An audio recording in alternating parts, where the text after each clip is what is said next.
By 2030, we're going to lose $1.03 trillion due to poor mental health in our corporates. Around 40% of people in private sector are experiencing anxiety and depression.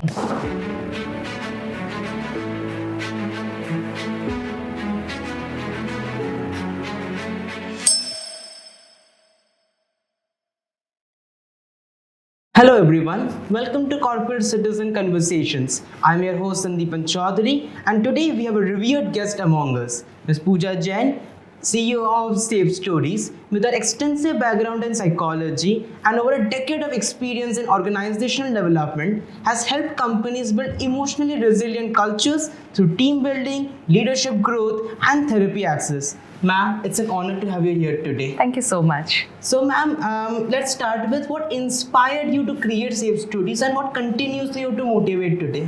Safe Stories, as the name suggests, that our stories need to be felt safe, right? A lot of us, as human beings, we have multiple experiences of pain, suffering, happiness, joy, and these all stories make us who we are as people.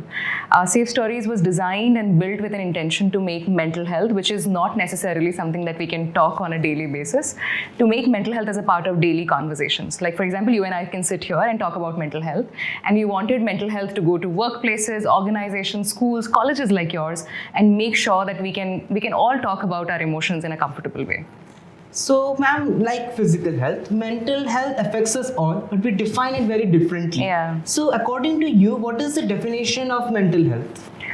I think if we were to look at a definition of mental health, I want to start with health of your brain.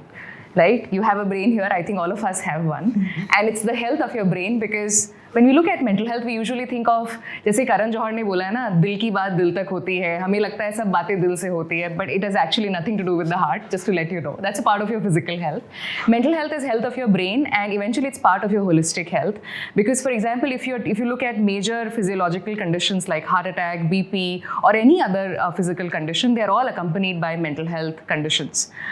You do talk about stress, you do talk about anxiety, you do talk about depression, and mental health for me is the health of your brain. How you feel, think, and act is in general mental health. So, ma'am, continuing on that topic, a recent article revealed that Gen Zs today are at a very young age feeling a greater risk of burnout, and they're also feeling that they're left behind. Yeah. So, what is your view on this? I think more than view, there is statistics, right, that reports that India is significantly experiencing a mental health epidemic. By 2030, we're going to lose $1.03 trillion due to poor mental health in our corporates. Around 40% of people in private sector are experiencing anxiety and depression.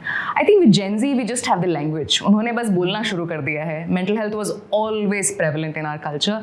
But now that we have access to language and technology and conversations, it is just out there. I think mental health just had to become cooler with Shah Rukh Khan becoming therapist in Dear Zindagi and Karan Johar talking about therapy on his Coffee with Karan couch. I think it's just that. For me, Gen Z, it's not that they are weaker in mental health and hence they're experiencing more mental health challenge. I think they're just courage. They're courageous because they're able to talk about vulnerability and challenges that they're experiencing. Yeah. And okay, so in your recent interview, one of your recent interviews, you talked about instant gratification. Yeah. And instant gratification and Gen Z go hand in hand. So how is that? So is this instant gratification which is developing today, how is that affecting the mental wellness? Now look at your tips of your hand, right? We all carry our mobile phones. Yeah. We want to quickly, for example, last night I was sitting and I ordered ice cream, and I was just curious, क्या 5 minutes में आएगा क्या? Blinkit should deliver me ice cream in 5 minutes. Honestly, हम ऐसी generation नहीं थे जिसे ice cream चाहिए 5 minutes में. We were never meant to have ice cream in 5 minutes. We were never meant to require things immediately. We have been now trained to believe that you need things right here, right now. WhatsApp is designed that I can control other people's time and they need to respond to me immediately. Blinkit and apps are designed that I need immediate gratification. Instagram is designed that people are looking at my life and they're happy and they're able to celebrate how great I am. So, one, your brain works on reward mechanism. It's a basic psychological principle. And these apps and the larger economy is able to capitalize on that and build systems or solutions which make you feel like you have a problem and you need a solution immediately. So, it definitely creates a sense of immediate gratification and builds more anxiety within us. We become a generation who seeks more comfort, validation, and constant impulse and control. And we don't want to be uncomfortable. We carry our phones to our bathroom. We have reached that stage. We definitely want to be not left alone with our own thoughts. Because we were talking about technology, so it would be rightful to say that today's generation, especially the coming generation, they're increasingly growing reliant on AI. And they're also seeking AI for mental well-being and mental health solutions. Absolutely. So, how much do you think, how ethical it is to use AI for mental well-being or to seek for mental well-being solutions? I think that's going to be also my TED talk today. To be very honest, more than ethics, I'm going to talk about just how rising use of AI, and people are sharing their intimate information. They're asking the chatbot, how do I respond to my boss? How do I talk to my girlfriend? How do I tell my parents that I'm gay? All of this just tells us that as a human race, we're extremely vulnerable. We are seeking connection, and that's not available. AI is just immediate. It's available. It will not judge you. It will not ask questions back to you. It is just there. And we are kind of misleading the trust from real human connection to AI, and we are misinterpreting comfort as care.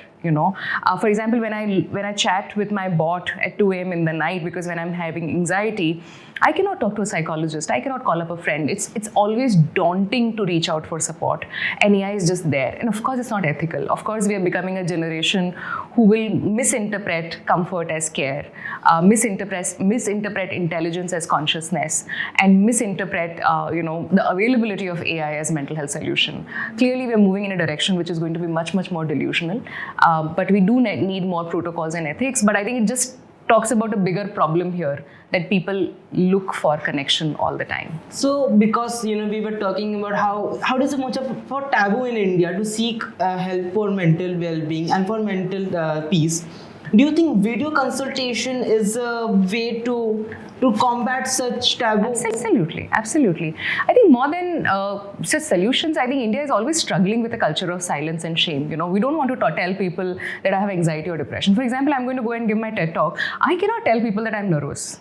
Right? It's absolutely not allowed for people to feel bad, break down, feel nervous, feel negative.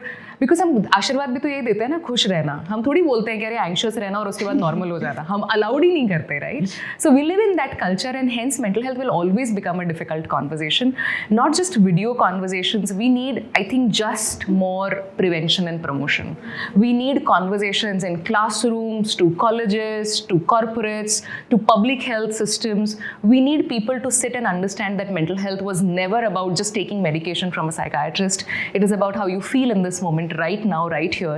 And mental health is as human as, because you have a brain, you are going to feel emotions, and you are going to experience all of these challenges. I think we just need to normalize these conversations before we get into any form of solution. चाहे आप therapy दे दो, video chat दे दो, audio chat दे दो, पर जब तक आपके घर में आप अपने मम्मी पापा के साथ बैठकर बात नहीं कर सकते कि आपको क्या महसूस होता है, these are just primary pit stops. I think the solution will not lie here. Ma'am, as someone who's already very much involved in this space, are you against implementing AI solutions within the solutions which you are providing, or are you for the fact that it is okay to use AI? See, AI is a tool, and we are not going to escape it. AI is a tool of human intelligence which can expedite your work and create comfort for you in an immediate basis. But humans are creators. Humans are meaning-making organisms who can understand pain, fear, logic, happiness. For example, AI can win the chess game, right? Yeah. If you play with AI. But will AI feel that happiness that it has won? And will it feel the pain that it has lost? No. Hence, we need therapists. I'm not scared of AI replacing therapists, to be very honest. I'm just scared of human beings losing their own power and not believing in themselves that they can reach out to other people. I think the problem is that. So for me, AI is definitely part of our system. It can help us reach out easily to a therapist, expedite our data analysis, expedite our clerical work, but therapy stays with humans because connection stays with humans. Since we were talking about therapists, ma'am, I would just like to ask you, because therapists themselves often talk to difficult clients. They often go through hopelessness. Sometimes they cannot have a breakthrough. So as therapists, how do you prevent burnout, which is the very thing you're helping other people with? Very, very very important, and I think something that we have consciously took care of from the start when we started Safe Stories, that each team member should have one purpose to, why they are in this field. You need to have your own sense of drive. They need to have their own systems of taking care of themselves, which is self-care. They need to have their own therapist. So it's mandatory in our organization for a therapist to be in therapy, to seek supervision, to not do sessions more, to like 3 to 4 sessions in a day, to always take time off, during between your work hours and spend time with your peers. We do other things and other conversations, and that's when we realize that mental health is a very, it's a profession which can burn you out. It can trigger certain past memories of yours, and hence we need other systems to take care of ourselves. So for me, it's the policy within the organization, something that I tell all other organizations when I go to, that you need to create a system of care, you need to create a culture of care and culture of empathy in order to give any kind of support or service to other human beings. And I think we keep following that, and I keep learning it from my team. They sometimes tell me that it is not doing well, just stop it. What we're trying to do is not working out, and I think listening to other humans help. The way you're listening to me right now. Ma'am, do you have any concluding thoughts for us and a message for the younger generations? Oh, I do have concluding thoughts. More than thoughts, I do have a hope for all the young people who are listening to me, that I hope when you log into your AI chatbot every 2 a.m. in the night and ask for that one question that you never got answers to, I know you're going to feel that shame and vulnerability because you cannot ask that question to anyone, or you feel stupid of asking that question. AI can make you feel powerless, but I want you to believe in power of being human, the consciousness that you carry, the vulnerability that you carry. And Brené Brown says vulnerability is the birthplace of all the courage. So I invite you to be more courageous and figure out AI together as we do that. Thank you so much, ma'am, and thank you for joining with us today. This was an episode of Corporate Citizen Conversations, and I will see you next time. Thank you so much.